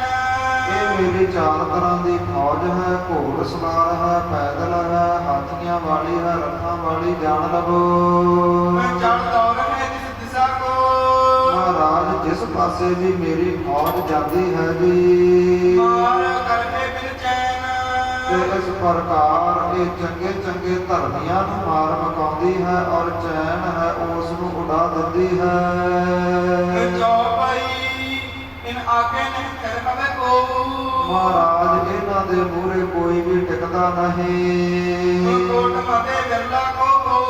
ਮਹਾਰਾਜ ਕੋਈ ਕਰੋੜਾਂ ਦੇ ਵਿੱਚੋਂ ਇੱਕ ਅੱਧਾ ਹੁੰਦਾ ਹੈ ਸਤਿਪੁਰਖ ਮਹਾਂਪੁਰਖ ਨਾਮ ਜਪਣ ਵਾਲਾ ਜਗਿਆਸੂ, ਜਿਹੜਾ ਮੇਰੀ ਫੌਜ ਦੇ ਮੂਹਰੇ ਟਿਕਦਾ ਹੈ, ਨਹੀਂ ਤੇ ਕੋਈ ਵੀ ਨਹੀਂ ਟਿਕਦਾ। ਜਗ ਮੈਂ ਕਰੀ ਲਥੇਰ ਬਤੇਰਾ। ਮਹਾਰਾਜ ਮੈਂ ਜਿਹੜੀ ਜਗਤ ਦੀ ਰੀਤੀ ਹੈ ਨਾ ਸਾਰੀ ਉਲਟ ਪੁਲਟ ਕੀਤੀ ਹੈ। ਕੈਸਾ ਹੂੰ ਮੈਂ ਧੀਰਜ ਨਹੀਂ ਤੇਰਾ। ਮਹਾਰਾਜ ਮੇਰੀ ਫੌਜ ਦੇ ਮੂਹਰੇ ਕੋਈ ਵੀ ਧੀਰਜ ਨਹੀਂ ਧਾਰਦਾ ਜੀ। ਕੋਟ ਮਵਾਸੀ ਸਭ ਚੜ ਮਾਰੇ। ਇਸ ਪ੍ਰਕਾਰ ਜਿਹੜੇ ਕਰੋੜਾਂ ਹੀ ਆਪਣੇ ਆਪ ਨੂੰ ਬੜੇ ਯੋਧੇ ਅਖਵਾਉਂਦੇ ਸਨ, ਮੈਂ ਸਾਰੇ ਪਕੜ ਕੇ ਮਾਰੇ ਨੇ। ਤੇ ਕੋਈ ਵੀ ਮੇਰੇ ਮੂਹਰੇ ਟਿਕਿਆ ਨਹੀਂ। ਨਾਮ ਜੋ ਮੇਰੋ ਜੋਧਾ। ਜਿਹੜਾ ਪਖੰਡ ਰੂਪੀ ਮੇਰਾ ਯੋਧਾ ਹੈ ਨਾ, ਇਹਦਾ ਹੁਣ ਸੰਸਾਰ ਵਿੱਚ ਬੜਾ ਬੋਲ ਪਾਉਂਦਾ, ਬੜਾ ਜ਼ੋਰ ਹੈ। ਜਿਹੜੇ ਲੋਕ ਨੇ ਉਹ ਪਖੰਡ ਇਸ ਪ੍ਰਕਾਰ ਕਰਦੇ ਨੇ, ਮੇਰੇ ਯੋਧੇ ਦੀ ਬੜੀ ਇਸ ਪ੍ਰਕਾਰ ਇਹ ਸੰਸਾਰ ਦੇ ਵਿੱਚ ਚਰਚਾ ਹੈ। ਤੇ ਇਸ ਪ੍ਰਕਾਰ ਜਿਹੜਾ ਪਖੰਡ ਹੈ ਨਾ, ਇਹ ਕ੍ਰੋਧ ਦਾ ਇਸ ਪ੍ਰਕਾਰ ਪੋਤਾ ਕਿਹਾ ਜਾਂਦਾ ਹੈ, ਪੁੱਤਰ ਕਿਹਾ ਜਾਂਦਾ ਹੈ। ਤੇ ਇਸ ਪ੍ਰਕਾਰ ਮੇਰਾ ਜਿਹੜਾ ਕ੍ਰੋਧ ਹੈ ਉਹਨੇ ਵਿਚਾਰੇ ਦਿਸ਼ਾਵਾਂ ਜਿੱਤੀਆਂ ਨੇ। ਤੇ ਇਸ ਪ੍ਰਕਾਰ ਆਪਣੇ ਬਾਕੀ ਸਾਥੀ ਜਿਹੜੇ ਕਾਮ ਕ੍ਰੋਧ ਲੋਭ ਹੰਕਾਰ ਪੰਜ ਵਿਕਾਰ ਔਰ 7 ਵਿਸ਼ੇ ਨੇ, ਸਾਰਿਆਂ ਨੂੰ ਨਾਲ ਲੈ ਕਰਕੇ ਮਹਾਰਾਜ ਧਰਤੀ ਤੇ ਕੋਈ ਐਸਾ ਸਥਾਨ ਬਚਿਆ ਨਹੀਂ ਜਿੱਥੇ ਮੇਰਾ ਬੋਲ ਬਾਲਾ ਨਾ ਹੋਵੇ। ਇਸ ਪ੍ਰਕਾਰ ਮਹਾਰਾਜ ਇਹਨਾਂ ਯੋਧਿਆਂ ਦੇ ਸਿਰਾਂ ਤੇ ਐਸੀ ਸੈਨਾ ਦੇ ਸਿਰਾਂ ਤੇ ਮੇਰੀ ਸਰਦਾਰੀ ਹੈ। ਫਿਰ ਗੁਰੂ ਨਾਨਕ ਦੇਵ ਜੀ ਮਹਾਰਾਜ ਇਸ ਪ੍ਰਕਾਰ ਇਸ ਨੂੰ ਜਵਾਬ ਦਿੰਦੇ ਨੇ, ਇਸ ਨੂੰ ਬੋਲਦੇ ਨੇ। ਉਹ ਜੀ ਆਪਾਂ ਕੱਲ ਨੂੰ ਸ਼ਰਾਵਣ ਕਰਾਂਗੇ, ਇੱਥੇ ਹੀ ਅੱਜ ਵਿਸ਼ਰਾਮ ਲੈਂਦੇ ਹਾਂ। ਇਹ ਕਲਯੁਗ ਆ ਕਰਕੇ ਸਤਿਗੁਰਾਂ ਦੇ ਨਾਲ ਵਚਨ ਵਿਲਾਸ ਕਰ ਰਿਹਾ ਹੈ, ਆਪਣੇ ਦਰਸ਼ਨ ਦੱਸ ਰਿਹਾ ਹੈ ਕਿ ਕੈਸੇ ਕੈਸੇ ਮੈਂ ਕਲਯੁਗ ਅੰਦਰ ਹੁਣ ਤੱਕ ਵਰਤਾਏ ਨੇ ਜਾਂ ਕੈਸੇ ਮੈਂ ਅੱਗੇ ਵਰਤਾਉਣੇ ਨੇ। ਇਹ ਕੱਲ ਦੀਆਂ ਕਥਾਵਾਂ ਦੇ ਵਿੱਚ ਸ਼ਰਾਵਣ ਕਰਾਂਗੇ। ਹੋਈਆਂ ਭੁੱਲਾਂ ਚੁੱਕਾਂ ਦੀ ਖਿਮਾ ਬਖਸ਼ਿਸ਼, ਗੁਰੂ का ਇਤਿਹਾਸ, ਗੁਰੂ का ਸ਼ਬਦ ਜਾਣ ਕੇ ਹਿਰਦਿਆਂ ਵਿੱਚ ਵਸਾਉਣਾ, ਤਾਂ ਜੋ ਸਾਡਾ ਲੋਕ ਅਤੇ ਪਰਲੋਕ ਸਵਰ ਸਕੇ। ਆਓ ਆਨੰਦ ਸਾਹਿਬ ਦੀ ਗੁਰਬਾਣੀ ਦੇ ਨਾਲ ਜੁੜੀਏ, ਸਮਾਪਤੀ ਕਰੀਏ। ਸਤਨਾਮ ਸ਼੍ਰੀ ਵਾਹਿਗੁਰੂ ਸਾਹਿਬ ਜੀ। ਰਾਮ ਕਲੀ ਮਹਲਾ ਤੀਜਾ। ਆਨੰਦ ਇੱਕ ਓੰਕਾਰ ਸਤਿਗੁਰ ਪ੍ਰਸਾਦ। ਆਨੰਦ ਪਾਇਆ ਮੇਰੀ ਮਾਏ ਸਤਿਗੁਰੂ ਮੈਂ ਪਾਇਆ। ਸਤਿਗੁਰ ਦਾ ਪਾਇਆ ਸਹਿਜ ਸੇਤੀ ਮਨ ਵਚੀਆਂ ਬਾਗਾਈਆਂ। ਰਾਗ ਰਤਨ ਪਰਵਾਰ ਕਰੀਆਂ ਸ਼ਬਦ ਗਾਵਣੀਆਂ ਸਬਦ ਦਾ ਗਾਵਾਲੀ ਕੇਰਾ ਮਨ ਜਿਨੀ ਵਸਾਇਆ। ਕਹ ਨਾਨਕ ਆਨੰਦ ਹੋਆ ਸਤਿਗੁਰੂ ਮੈਂ ਪਾਇਆ। ਇਹ ਮਨ ਮੇਰਿਆ ਤੂੰ ਸਦਾ ਰਹੋ ਹਰ ਨਾਲੇ ਹਰ ਨਾਲ ਰਹੋ ਤੂੰ ਮਨ ਮੇਰੇ ਦੁਖ ਸਭ ਵਿਸਰਨਾ।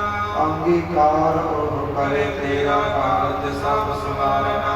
ਸਭਨਾ ਗੱਲਾਂ ਸਮਰੱਥ ਸੁਆਮੀ ਸੋ ਕਿਉ ਮਨ ਵਿਸਾਰੇ। ਕਹ ਨਾਨਕ ਮਨ ਮੇਰੇ ਸਦਾ ਰਹੋ ਹਰ ਨਾਲੇ ਸਾਚੇ ਸਾਹਿਬਾ ਕਿਆ ਨਾਹੀ ਕਰਦੇ ਰਹਿ ਕਰਤਾ ਤੇਰਾ ਸਤ ਕਿਛ ਹੈ ਜਿਸ ਤੇ ਵੀ ਸੋ ਪਾਵੈ। ਸਦਾ ਸਿਫਤ ਸਲਾਹ ਤੇਰੀ ਨਾਮ ਮਾਨਕ ਸਭੈ। ਨਾਮ ਜਿਨ ਕੈ ਮਨ ਵਸਿਆ ਵਾਜੇ ਸਬਦ ਕਨੇਰੇ। ਕਹੈ ਨਾਨਕ ਸੱਚੇ ਸਾਹਿਬ ਕਿਆ ਨਾਹੀ ਕਰਦੇ ਰਹਿ। ਸਾਚਾ ਨਾਮ ਮੇਰਾ ਆਧਾਰ ਹੋ ਸਚ ਨਾਮ ਆਧਾਰ ਮੇਰਾ ਜਿਨ ਭੁੱਖਾਂ ਸਭ ਗਵਾਈਆਂ।